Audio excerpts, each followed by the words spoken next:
ببین بی‌تفاوتی بیماری مهلک قرن ماست. اسلام فقط نماز و روزه نیست که شبر هم نماز میخون. فهم اینا خیلی آیکیو نمیخواد. اینا مقدمات دینه، اقل واجباته، اینا حداقل ها وظایف. زن یزیدم چادر سر میکرد، میدونستی؟ فهم دین اونجایی زیباست که انشالله همتون بهش رسیدید، هممون بهش برسیم انشالله. امیرالمومنین فرمود قله دینداری میدونید چیه؟ غایت الدین الامر بالمعروف و النهی عن المنکر. قله دین، بریم به قله ها برسیم. خواهرم دست دیگران رو بگیر. برادرم حاج آقای قرائتی میفرمود یه معتاد ببینید سالی صدها نفر رو معتاد میکنه، دیدین؟ بعد میفرمود یه نمازخون، هر نمازخون سالی چند نفر رو نمازخون میکنه؟ هیچی رو شب اول قبر یادتون نره. هر محجبه سالی چند نفر رو محجبه میکنه؟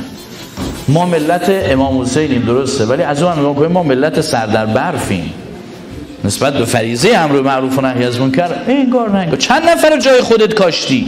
چند تا قهر آشتی دادی تو هفته گذشته، تو یه ماه تو 2 سال گذشته چند تا ازدواج جوش دادی؟ باعث خیر چند تا قرض الحسنه شدی؟ ببین بی‌تفاوتی بیماری مهلک قرن ماست. و این بی‌تفاوت‌های چادری و ریشو و نمازخون و مذهبی، پیامبر خدا فرمود اینا خوک محشور میشن روز قیامت، میمون محشور میشن. عجیب این روایت در وسائل و شیعه.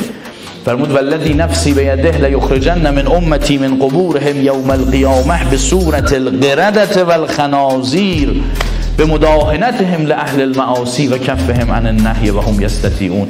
رسول خدا فرمود خوک ها و میمون های امت مرا بشناسید. والذی نفسی بیده، قسم به خدایی که جانم در دست اوست، خیلی از امت من روز قیامت از قبرها بیرون میان به صورت خوک و بوزینه. یا رسول الله اینا حتما بی‌حجابا بودن؟ نه اتفاقا اینا از محجبه هاشون بودن. حتما اینا از این بی‌نمازا بودن؟ نه اتفاقا اینا نمازاشون اول وقت بود، خیلی وقتا نماز خون بودن. پس چیه جرمشون؟ اینا با گناهکارا سازشکاری میکردن، مداهنه. اینو ولش کن، اونم ولش کن. عزیزم گناهکار رو ولش کنی، گناهکار تو رو ول نمیکنه.